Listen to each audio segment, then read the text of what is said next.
আল্লাহর সাথে যেই পরিমাণ নাফরমানি করা হয় এর অর্ধেক যদি আপনি আপনার সন্তানের সাথে করতেন, সন্তান আপনাকে বাপ বলে পরিচয় দিত না। অথচ আল্লাহর দেওয়া শক্তি, আল্লাহর দেওয়া যৌবন, আল্লাহর দেওয়া হায়াত পুরাটাই ব্যয় করেন সন্তানের জন্য, সম্পদের জন্য, স্ত্রীর জন্য, দুনিয়ার জন্য, নেতা নেত্রীর জন্য। বিনিময়ে রব্বুল আলামিন আপনার কাছ থেকে প্রতিদিন মাত্র 5 ওয়াক্ত নামাজ চায়, সেটাও তো আপনি পড়েন না। তাহলে আপনি বুঝেন আপনার রব আপনার উপরে কেমন গোসা হয়ে আছে। আল্লাহ রাব্বুল আলামিন কোরআনের ভিন্ন আয়াতে বলেন, ওয়ামা খালাকতুল জিন্না ওয়াল ইনসা ইল্লা লিয়াবুদুন।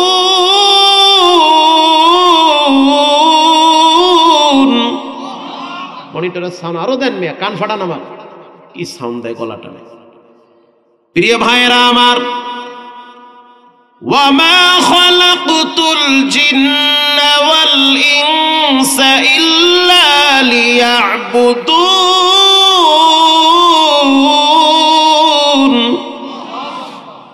এতগুলা মানুষ যদি আল্লাহর নাম নিতেন সামিয়ানা উঠতো, জিব্বা লারা দিয়া স্পষ্ট ভাবে কণ্ঠ ছেড়ে বলেন আল্লাহু আকবার, বলেন সব ক্ষমতার মালিক কে। প্রিয় ভাইরা আমার, মানুষ এবং জিন এই দুইটা জাতিকে একজনের জন্য গোলামি করার জন্য দুনিয়ায় পাঠানো হয়েছে। যার গোলামি করার জন্য পাঠানো হয়েছে তিনি হলেন কে? জোহরের নামাজ চলতেছে মসজিদে, আর আপনি পার্টি অফিসে বয়া বয়া নেতা নেত্রীর চামচামি করেন, কথা কন না কা। আসরের নামাজ মসজিদে হয়, আর আপনি চায়ের দোকানে বসে বিড়ি আর চা টিভি নিয়ে ব্যস্ত আছেন। আবার আপনি দাবি করেন যে দেশের ভিতরে ইসলাম কায়েম করবেন, হবে না, আপনার উপরে জালেম আল্লাহ চাপায়া দিবে, এরপরে আপনার জীবনকে আল্লাহ বিধ্বস্ত করে দিবে। রবের গোলামি নিজে করবেন, সমাজের মানুষকে করার জন্য উদ্বুদ্ধ করা লাগবে। কোরআনের ভিন্ন আয়াতে রব্বুল আলামিন বলেন, পৃথিবীতে এমন কোন প্রাণী নাই যেই প্রাণী আমার গোলামি করে না। আলাম তারা আন্নাল্লাহা ইউসাব্বিহু লাহু মান ফিস সামাওয়াতি ওয়াল আরদি ওয়াত তায়রু সাফফাত।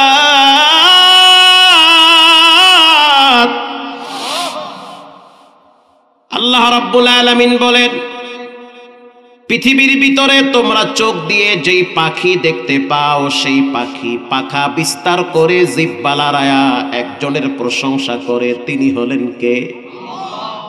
গতকালকে ফানুস উড়ায়া পটকাবাজি কইরা কত পাখিকে শেষ করে দিয়েছে।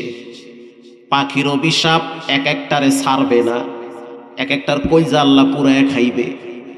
যাদের পটকাবাজির কারণে পাখিগুলা মারা গেল, কারণ পাখিগুলাও জিহ্বা লড়ায়া লড়ায়া প্রশংসা করে কার?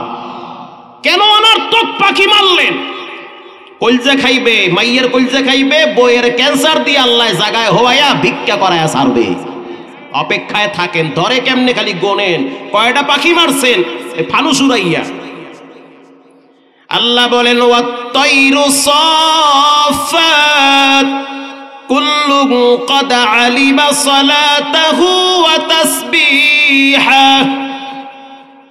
আসমানের দিকে তাকায়া দেখো, পাখি পাখা নাড়ায়া, পাখা মেলে দিয়ে জিহ্বা লড়ায়া লড়ায়া পাখিটাও জিকির করে একজনের, তসবিহ পড়ে একজনের, তিনি হলেন কে? ইউসাব্বিহু লিল্লাহি মা ফিস সামাওয়াতি ওয়া মা ফিল আরদ। রব্বুল আলামিন বলেন, আসমানে জমিনে তোমরা যা কিছু দেখতে পাও প্রত্যেকটা বস্তু প্রশংসা করে একজনের, চিৎকার মেরে বলেন তিনি হলেন কে? সবাই আল্লাহর প্রশংসা করে। এবার আল্লাহ বলেন, ইন্নাল ইনসানা লিরাব্বিহি লাকানুত।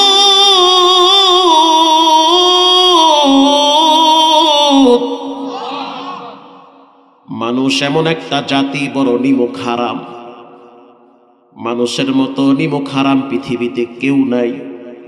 একটা কুত্তারে যদি এক পিস রুটি দেন, কুত্তা মালিকরে চিনে রাখে। একটা রুটি মারলে দেখবেন কুকুর আপনার পিছনে পিছনে ঘুরবে, রাত জেগে জেগে আপনার ঘর পাহারা দিবে। একটা পাতা পড়লে কুত্তা দৌড়ায়া গিয়া খেউ করে ওঠে, কেন? সাবধান, আমার মালিকের ঘরে যেন কোনো চোর ঢুকতে না পারে। অথচ কুত্তারে গোস্ত দেওয়া হয় না, কুকুরকে হাড্ডি দেওয়া হয়। রাত্র 4টার সময় যখন ঘর থেকে বের হবেন, পর্দা খুলে তাকায় দেখবেন কুত্তাটা দৌড়ায় আপনার পায়ের কিনারায় মাথা নত করে শুয়ে পড়বে। ঠিক না বে ঠিক?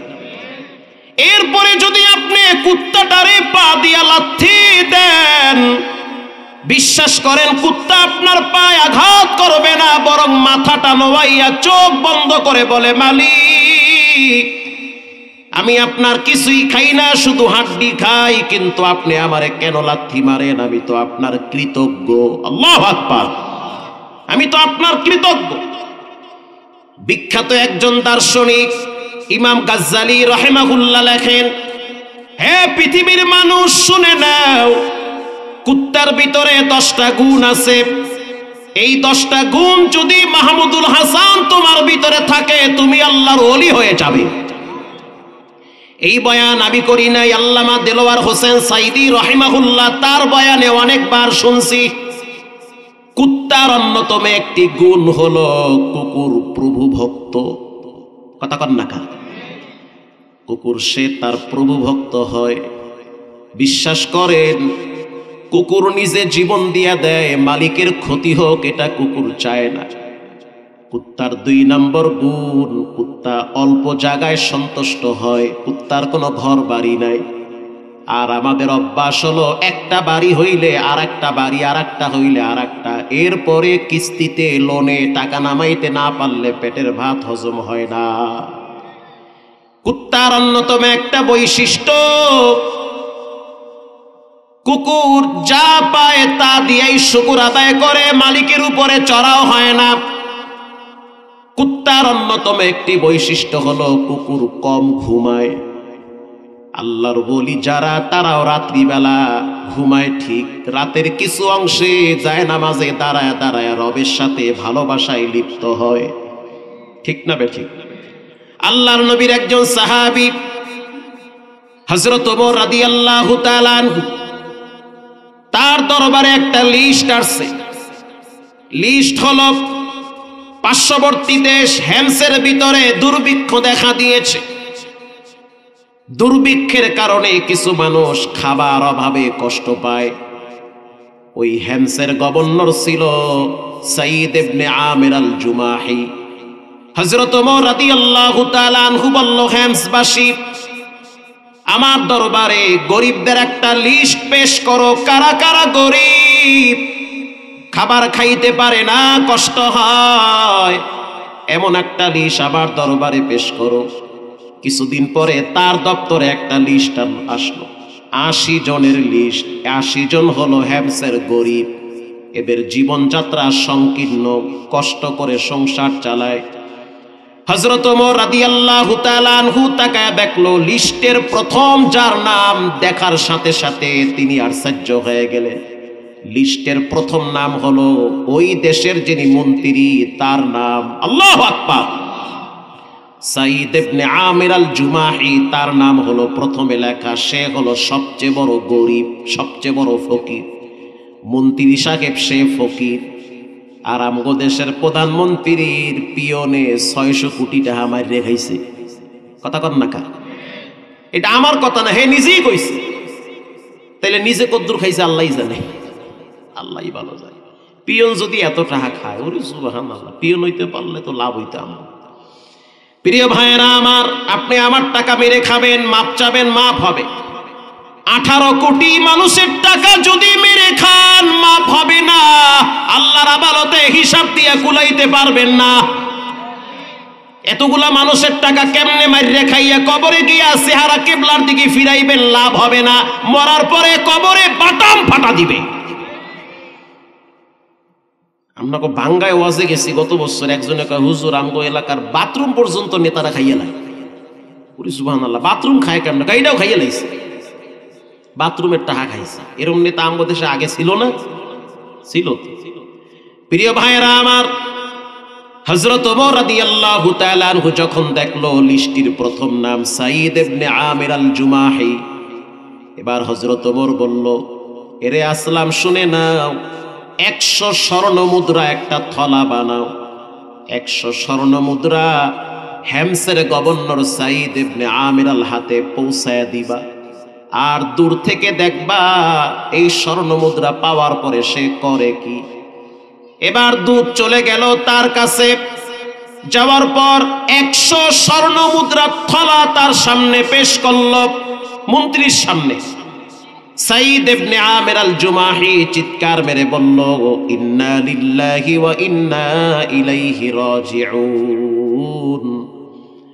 স্ত্রী ঘর থেকে বলল, স্বামী আমার কি হয়েছে? কোন মুসলিম কান্ট্রি বেঈমানেরা দখল করেছে? বলে না না। তাহলে খলিফাতুল মুসলিমিন হযরত ওমর কি শহীদ হয়েছে? বলে না না। তাহলে এমন কি সমস্যা হইল, দুঃসংবাদ আসলো যে আপনি ইন্না লিল্লাহ বললেন? সাঈদ ইবনে আমির আল জুমাহি রাসূলুল্লাহর সাহাবী, সে বলল, বিবি আমার শুনে নাও, আমার কাছে আসছে দুনিয়া চলে আসছে, আর যেই দুনিয়াকে রাসূলুল্লাহ সবচেয়ে বেশি ভয় পাইত, আর সমস্ত গুনাহের মূল হলো দুনিয়ার মহব্বত। হুব্বুদ দুনিয়া রাসু কুল্লি খতিআ। রাসূল বলেছেন সমস্ত গুনাহের মূল হলো দুনিয়া। সম্পদ কামায়, মানুষের হত্যা করে, জায়গা দখল করে, বিল্ডিং দখল করে, চাঁদাবাজি করে, এই সবগুলার মূল গোড়ায় হলো দুনিয়ার মহব্বত, দুনিয়ার মহব্বত। সাঈদ ইবনে আমির আল বলতে আছে, বিবি আমার সত্য করে বলো, তুমি কি দুনিয়া চাও না আখিরাত চাও?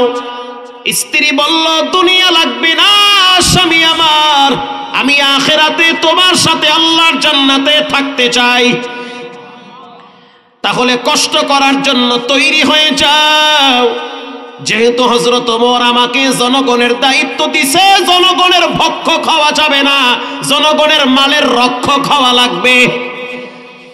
স্ত্রী বলতে আছে, সহযোগিতা করার জন্য রাজি আছি।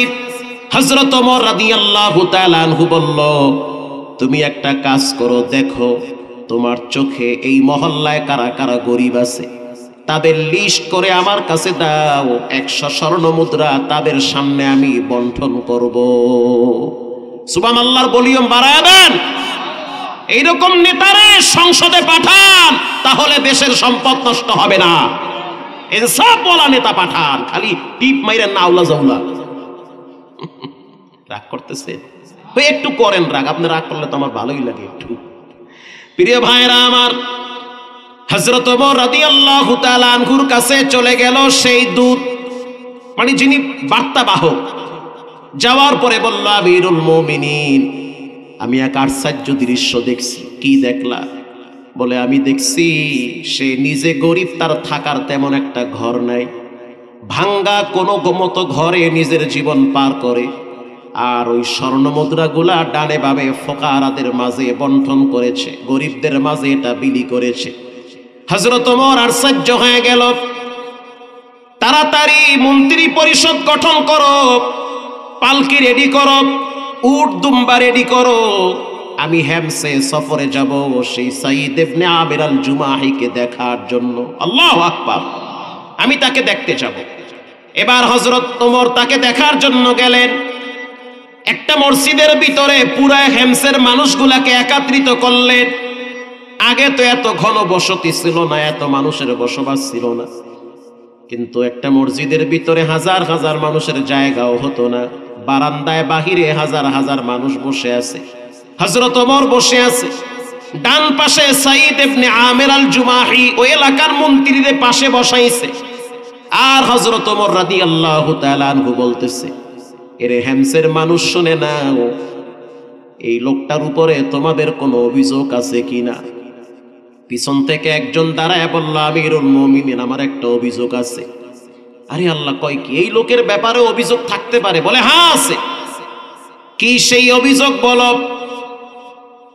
বলার সাথে সাথে সেই যুবক দাঁড়ায় বলতে আছে, আমিরুল মুমিনিন, আপনার এই মন্ত্রী যিনি আমাদের বর্তমান গভর্নর, তার একটা সমস্যা হলো সে প্রতিদিন অফিসে দেরি করে আসে। হযরত ওমর বলল, এটা তো মারাত্মক অপরাধ।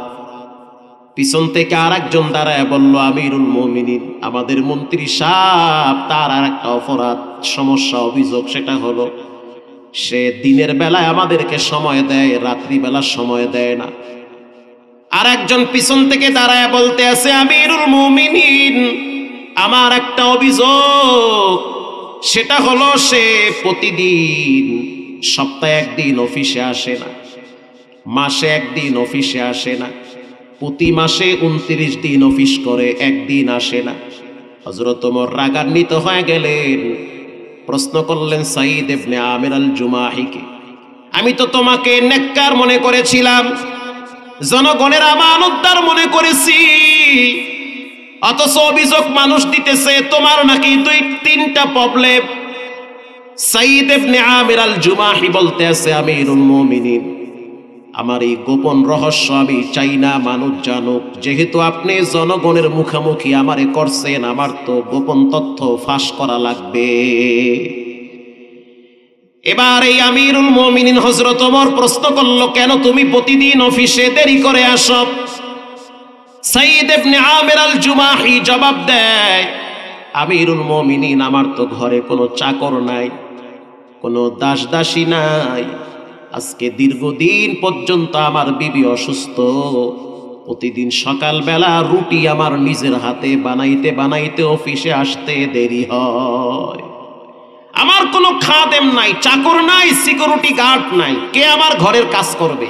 আমার স্ত্রী অসুস্থ কয়েক বছর, সকালবেলা নিজের হাতে রুটি বানাইতে হয়, স্ত্রীর খাবার, আমার খাবার, বাচ্চাদের খাবার নিজের হাতেই ম্যানেজ করে অফিসে আসতে একটু দেরি হয়। আল্লাহু আকবার বলে। হযরত ওমর তাকায় আছে, বলে কি? এবার আরেকজন ব্যক্তি যখন বলল যে সে রাত্রিবেলা সময় দেয় না, দিনের বেলায় সময় দেয়, সাঈদ ইবনে আমির আল জুমাহি বলতে আছে, আমিরুল মুমিনিন শুনে নেন, কসসামতু লি হায়াতি মা বাইনাল্লাহি ওয়া বাইনাল মাখলুক, রাত এবং দিনটাকে আমি 2টা ভাগ করেছি, দিনের বেলায় আমি মানুষকে দেই, রাত্র বেলায় আমি আল্লাহকে দেই। রাত এবং দিনটাকে আমি 2টা ভাগ করছি, দিন আমি জনগণকে দিয়ে দিয়েছি, রাত্রিবেলা আমি রবের দরবারে দণ্ডায়মান হই, কারণ আমার আখিরাত তো ঠিক রাখা লাগবে। প্রিয় ভাইরা আমার, আপনারা পত্রিকায় দেখেছেন, অনলাইনে দেখছেন, যখন আফগানিস্তানের যুদ্ধ চলতেছিল, টনি ব্লেয়ারের শালী তিনি রিপোর্ট করার জন্য আফগানিস্তানে ঢুকে গিয়েছে, সেখানে তালেবানদের হাতে টনি ব্লেয়ারের শালী গ্রেপ্তার হয়েছে। গ্রেপ্তার হওয়ার পরে তাকে যখন তাঁবুর ভিতরে নেওয়া হইল, তিনি ভয়েতে ভীত সন্ত্রস্ত হয়ে গেছে। তখন তালেবান মুজাহিদরা বলতে আছে, ভয়ের কোনো কারণ নাই, আমরা মানকিন সৈন্যদের মতো না যে কোনো নারী পাইলে তার উপরে ঝাঁপিয়ে পড়ে ধর্ষণ করব, আপনি আমাদের বোন, আমাদের কাছে আমানত থাকবে। এটা বলার সাথে সাথে সে বলতে আছে, আমার শরীরের বোঝাটা একটু হালকা হয়ে গেল। এরপরে তাঁবুর ভিতরে গিয়ে দেখলাম রাত্রিবেলা কিছু মুজাহিদরা সিজদায় পড়ে চোখের পানি ছেড়ে কান্দে, আর কিছু মুজাহিদকে দেখলাম দাঁড়ায় দাঁড়ায় নামাজের ভিতরে আল্লাহর কোরআনের তেলাওয়াত করে।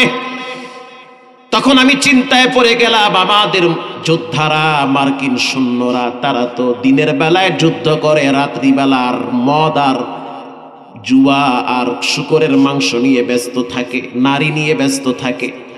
আর এদেরকে দেখলাম দিনের বেলায় যুদ্ধ করে, রাত্রিবেলা রবের দরবারে সেজদায় লুটিয়ে পড়ে।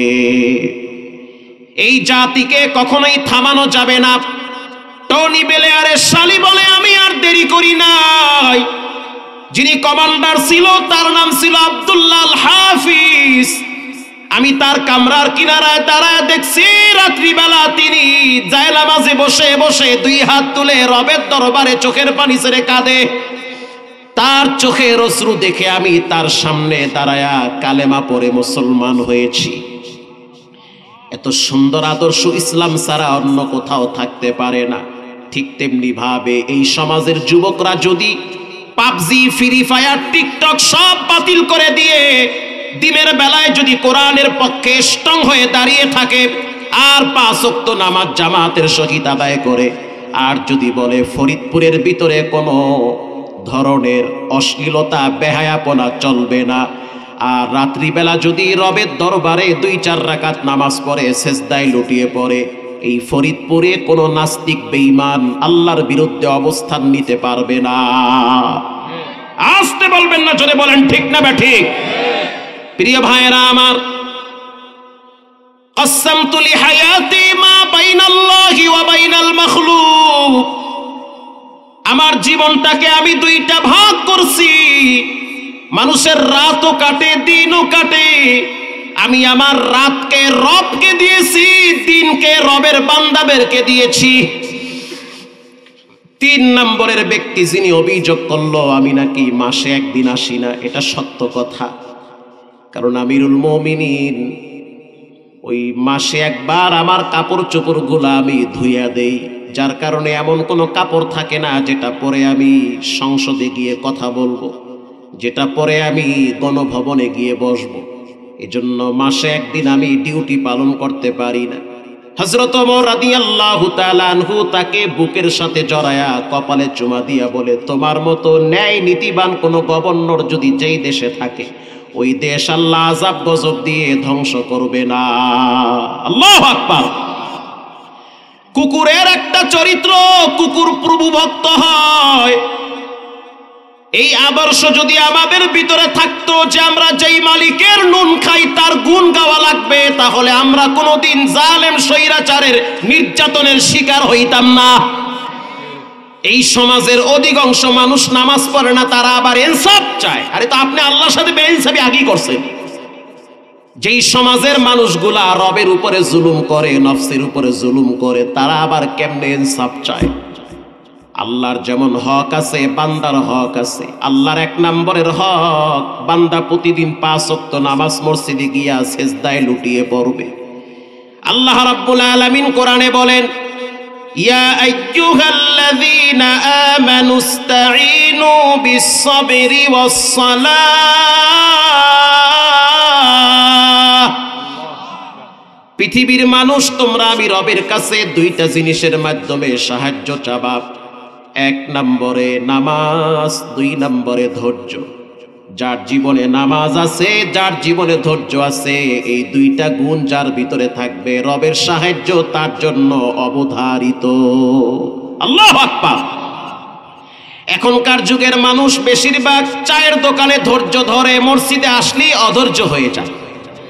জুমার দিন আমি দেখছি কেরানীগঞ্জ যখন জুমা পড়াইতাম তো মাঝে মাঝে মসজিদে মিষ্টি আইতো 2.5 মণ 3 মণ। তো যেই জুমায় মিষ্টি আইতো ওই জুমায় দেখতাম মসজিদে জুমার নামাজের পরে সুন্নত পড়তো, 2-4 রাকাত মানুষ নফলও পড়তো। আর যেই জুমায় মসজিদে খাওয়ান নাই ওই জুমায় দেখি সালাম ফিরাইয়া আর একজনের জোতা লইয়া অনেকে দৌড় মারে। কথা ঠিক না বেঠিক? মানে খাওয়ান আছে তো হে নামাজে আছে, খাওয়ান নাই কোনো মতে দায় ঠেয়াল লাগিয়া জুমার দিন যদি ঘরে থাকে মাইয়ারাও তো শরম দেবে, বাপ মায় তো লজ্জা দিবে, মানুষ বলবে তুই মুসলমান না বেঈমান, জুমার নামাজটাও পড়ো না। প্রিয় ভাইয়েরা আমার, শুধু শুক্রবারের নামাজ পড়লে হবে না, 5 ওয়াক্ত নামাজ প্রতিটা নরনারী, বালেগ, পুরুষ এবং নারী প্রত্যেকের উপরে ফরজ করে দিয়েছেন কে? নামাজ যাও পড়ি তাও তো অনেক ভেজাল নামাজ। কিছু মুসল্লি আছে হঠাৎ মসজিদে যায়, নামাজের নিয়ম কানুন বোঝে না, মোবাইলে কল আইছে নামাজে খারাইয়ে কয় মুই নামাজে আছি পরে ফোন দিস। নামাজ আছে, নামাজ তো গেছে আরো আগে। আবার এমনও মুসল্লি দেখছি নামাজে রুকুতে গেলে প্যান অর্ধেক বের হয়ে যায়, তো ফরজ শেষ। আবার এমনও মুসল্লি দেখছি আল্লাহর রাসূল বলেছেন আল্লাহর কাছে অপছন্দনীয় কাজ হলো যারা সেজদা থেকে মাথা উঠায়া সালাম ফিরায়া সাথে সাথে কপাল মুছে, তার মানে কপালে ধুলা বালু লাগার সাথে সাথে তার মেজাজ গরম হয়ে যায়। আল্লাহর রসুল বলেন, আল্লাহর কাছে সবচেয়ে অপছন্দনীয় হলো যারা সালাম ফিরাইয়া সাথে সাথে কপাল মুছে। এত ব্যস্ত কেন? সালাম ফিরাবার সাথে সাথে আপনি বলবেন আল্লাহু আকবার, এরপরে বলবেন আস্তাগফিরুল্লাহ আস্তাগফিরুল্লাহ আস্তাগফিরুল্লাহ, কমপক্ষে 3 বার বলবেন। এরপরে আপনি বলবেন ইয়া কবিয়ুল কওয়িল কলবি, এরপরে আপনি বলেন আল্লাহুম্মা আজিরনি মিনান নার, এরপরে আপনি দুরূদ শরীফ পড়েন সাল্লাল্লাহু আলাইহি ওয়াসাল্লাম। নামাজের ভিতরে যদি কোনো ভুল ত্রুটি হয়ে যায় সেটাও মাফ করে দিবেন কে? প্রিয় ভাইয়েরা আমার, আমাদের সমাজে কিছু নামাজ পড়ে মরার নামাজ। মরার নামাজ কেমন? এই বয়ান করার তো সময় না, আপনারা জান কিনা এই ডরে আমি তাড়াতাড়ি শেষ করতে আসি। গত বছর ডিসেম্বরের 1 তারিখে ভূমিকম্পে ধাক্কা মারছে বাংলাদেশে। জামালপুর থেকে বয়ান করে ঢাকায় ঢুকতেছি, তখন ফজরের নামাজ পড়ার জন্য একটা মসজিদে ঢুকলাম। তো ঢোকার সময় দেখলাম উজুখানায় কোনো সিরিয়াল নাই, মানে এত লোকের ভিড়, আর সব ইয়ন তরুণ যুবক। এক একজনের চুলের ডিজাইন দেখেই বুঝছি যে এরা শুক্রবারও ঠিক মতো নামাজ পড়ে না। মানে চুল এহিন্দে কাটতে, এহিন্দে বেহা করছে, এহিন্দে টিকলি বানছে, এহিন্দে কালার করছে, এই কোয়ালিটির। এখানে আবার পতাকাও খাটছে। এগো দেখি যে উজু করতে ফজরের টাইমে। এই দৃশ্য আপনারা জীবনে দেখছেন? কথা কন না কা? এরা কুম্মির দেয়। মসজিদের যিনি খাদেম সাহেব, তাকে বললাম যে মোহতারাম, আপনাদের মসজিদে মাশাআল্লাহ কপাল তো ভালো আপনাকে, যে ফজরের টাইমে এত সুন্দর সুন্দর যুবকরা মাশাআল্লাহ শীতের ভিতরে খেতা কম্বল বাদ দিয়া, এরপরে আরামের ঘুম বাদ দিয়ে তারা ফজরের নামাজে চলে আসে, মাশাআল্লাহ খোশ নসিব। কানা কি খোশ নসিব? কিসের কপাল ভালো? আপনি কোনো খবরই জানেন না দুনিয়া। কি খবর? কি সমস্যা? কি ভূমিকম্পে ধাক্কা মারছে তো বিল্ডিং লড়ছে, তো ওই ডরে পোলা বানে চিন্তা করছে মরমু মরমু, তো মুসলমান যেহেতু নামাজটা মসজিদে গিয়ে পড়লেই মরি। এরকম কিছু মরার নামাজ বাংলাদেশে আছে না নাই? ঢাকার থেকে লঞ্চে বরিশাল যাচ্ছি, তো লঞ্চে ওঠার পরে দেখি কেউ টাস খেলায়, কেউ টিভি দেখে, কেউ বিড়ি খায়, আছে না নাই? কয়জনে আর নামাজ পড়ে? তো পিছনে গিয়ে দেখি মাত্র 30-40 জন নামাজ পড়ে, বাকি জনে সব যার যার মতো, কেউ খাইয়া লইয়া টিভি দেখে বইয়া বইয়া, মাইয়া পোলায় জামাই হৌর একসাথে বইয়া টিভি দেখে। টিভিতে আবার বাগাইয়া নেয়, আর একজনের বইয়া আবার দেখে, আবার আসে। কি মজা রে!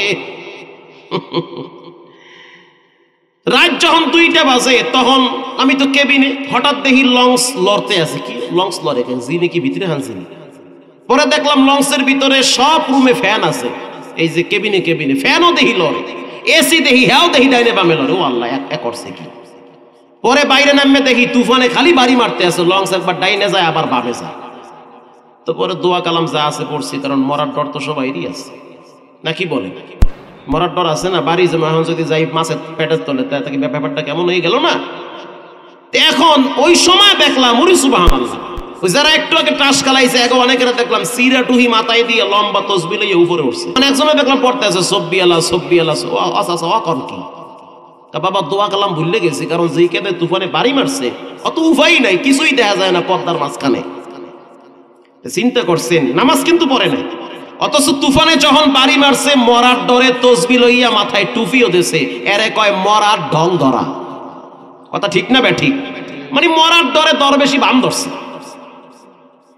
3 পণ্ডিত পদ্মা নদী পাড়ি দিবে, সন্ধ্যা ঘনিয়ে আসছে, সূর্য লাল।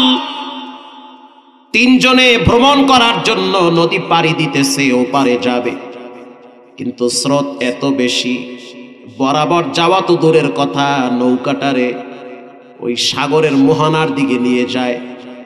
3 জনে চিন্তা করলো সূর্য লাল হয়ে গেছে, সন্ধ্যা ঘনিয়ে আসছে, পানির চাপ বাড়তেছে, উপায় নাই, ধরা বুঝি খাওয়া লাগবে, মরণ বুঝি নাকের সামনে ঘুরতেছে। তুফানের বাড়িতে কিছু পানি নৌকার ভিতরেও ঢুকে। এবার 3 জনে পরামর্শ করলো, কাজ করি, 3 জনে মিলে শেষ নামাজ, মরার নামাজটা পড়িয়া লই। একটু পরেই তো হয়তো তুফানের বাড়িতে সমুদ্রের ভিতরে চলে যাব, জীবনের শেষ নামাজটা পর 3 জনই জামাতের সহিত নামাজ পড়ি, কারণ মোরা তো শুক্র আলী মুসল্লি, শুক্রবার সারা মসজিদের দিকে ফিরেই যাই না। কথা কন না কা? এবার তিনজনে পরামর্শ করলো জামাত পড়াইবে কে? যেটা বেশি ফটর ফটর করে হেডের সামনে দেয়। কিছু পণ্ডিত থাকে না, লেখতে জানে না, মস্তে জো, মাদ্রাসায় 2 টাকা দেয় না, মসজিদেও দেয় না, ওই 4 দোকানে বইয়া খালি হিসাব চায়।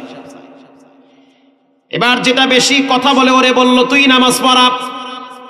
সে সামনে গিয়া সূরা ফাতিহা স্টার্ট দিয়েছে, আলহামদুলিল্লাহি রাব্বিল আলামিন। সূরা ফাতিহা কমপ্লিট হওয়ার পরে প্রথম রাকাতে সূরা কাফিরুন স্টার্ট দিয়েছে, কুল ইয়া আইয়ুহাল কাফিরুন। চমৎকার তেলাওয়াত। যেই কইছে কাফিরুন তুফানে মারছে আরেকটা বাড়ি, ঝড়ে বক মরে ফকিরে কেরামতি বাড়ি। পিছনে যেই 2 জন খাড়াইছে এরাও কিন্তু শুক্র আলী মুসল্লি, নামাজের নিয়ম কারণ বুঝে না, একেবারে পাশাপাশি। যেই কইছে কাফিরুন তুফানে মারছে বাড়ি, একজন আর একজন রে কোনো দিয়ে গুতা মারে, কয়ে শক্ত ইয়া খারাইস তুফানে বাড়ি মারছে। নামাজ আছে? কথা কন না কেন? ও তো নিয়ম বুঝে না যে নামাজে কথা কইলে নামাজ যায়। এত সূরাত হইয়া কাফিরুন লইছে কা? এমনি তো আল্লাহ কাফের উপরে খেফা আর কয় কাফিরুন লগের ডাকা। চুপ! নামাজে কথা কইলে নামাজ থাকে? ওর নামাজ আছে? ইমাম সাহেব পিছনে ঘুরে রাখা, ও কথা কইছো কইছো তুই কইছো কা? নামাজ একজনের আছে? মুকুম চুস্তি নামাজে পানজে গানা, ফাওয়াইলুল লিল মুসাল্লিন আল্লাযিনা। 70-80 বছর হয়ে গেছে, অনেকেই নামাজের নিয়ম জানে না। অনেকের বলি ভাই আপনি কি ছানা পারেন? কয় হুজুর ছানা খাইতে খুব মজা লাগে, অথচ ছানা যে কোন নামাজে পড়া লাগে সেটাও জানে না। কোন চেহারা নিয়ে জানাজার ময়দানে যাবা, অপেক্ষায় থাকো, মসজিদের পালকি কিন্তু তোমার জন্য রেডি হয়ে গেছে। মুসলমানের বাচ্চা হইয়া যদি নামাজ না পারে, মুসলমানের সন্তান হওয়ার পর যদি সানা না পারে, দুরূদ শরীফ না পারে, কচু গাছের লাগে গলায় দড়ি দেওয়া দরকার। কথা কন না কেন? রাগ করবেন না, না বাবা, পাও ধরে মাপ চাই। আল্লাহর কাছের সবচেয়ে প্রিয় ইবাদত হলো নামাজ। সেই নামাজের ব্যাপারে বাঙালি সবচেয়ে বেশি উদাসীন, সবচেয়ে বেশি উদাসীন।